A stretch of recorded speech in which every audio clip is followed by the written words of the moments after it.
ঘটনা মোতাবেক পর্যবেক্ষণ বা মত বিনিময়ের মাধ্যমে আকায়েদ সংক্রান্ত যে যে অভিজ্ঞতা অর্জন করেছ তা খাতায় বা পোস্টারে উপস্থাপন করো।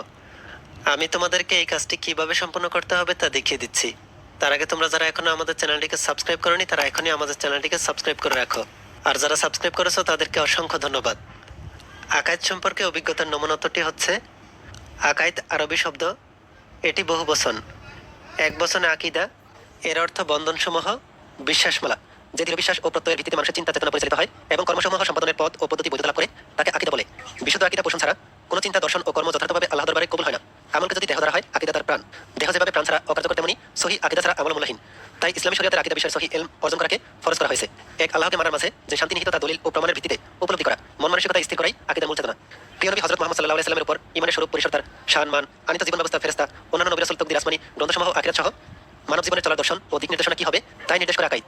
সে বিষয়ে সন্ধিহাতীতভাবে জ্ঞান অর্জন করা প্রত্যেক মুসলমানের উপর ফরজ। তাহলে আমরা এখানে দেখে ফেললাম শিক্ষকের নির্দেশনা মোতাবেক পর্যবেক্ষণ বা মত বিনিময়ের মাধ্যমে আকাইদ সংক্রান্ত যে অভিজ্ঞতা অর্জন করেছি তার একটি নমুনা আমি এখানে উপস্থাপন করে দেখলাম। এরপর আমরা দেখি জোড়া কাজটিকে কিভাবে সম্পন্ন করতে হবে।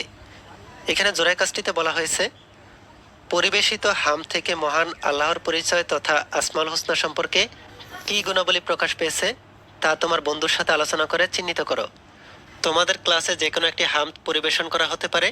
এরপরে পরিবেশিত হাম থেকে মহান আল্লাহর পরিচয় তথা আসমাউল হোসনা সম্পর্কে কি গুণাবলী প্রকাশ পেয়েছে তা তোমার বন্ধুর সাথে আলোচনা করে চিহ্নিত করতে হবে। আমি তোমাদেরকে এই জোড়া কাজটির একটি নমুনা উত্তর দেখিয়ে দিচ্ছি। যে গুণাবলীগুলো প্রকাশিত হয়েছে প্রথমেই হচ্ছে আর রহমান, আল্লাহ তাআলা পরম দয়াময়, অতি দয়ালু, প্রশস্ত রহমতের অধিকারী, যার রহমত সবকিছুকে বেষ্টন করে রেখেছে এবং সমস্ত সৃষ্টির উপর তার রহমত ব্যাপকভাবে বিস্তৃত। এরপরে হচ্ছে আল্লাহ মালিকুন, মালিক অর্থ অধিপতি, সত্তাধিকারী, সর্বাধিকারী, রাজাদিরাজ, বাদশাহ ইত্যাদি। এটি আল্লাহর এমন একটি গুণবাচক নাম যার মাঝে আসমাউল হোসনার অন্য অনেক নামের মাহাত্ম্য বিদ্যমান। এরপরে হচ্ছে আল্লাহ রাজ্জাকুন, রাজ্জাকুন অর্থ রিজিকদাতা, মহান আল্লাহ হলেন রিজিকদাতা। আল্লাহ তাআলা বিশ্বের সকল প্রাণীদের রিজিকের ব্যবস্থা করেন, তিনি যাকে ইচ্ছা তাকে বেহিসাব রিজিক দান করেন।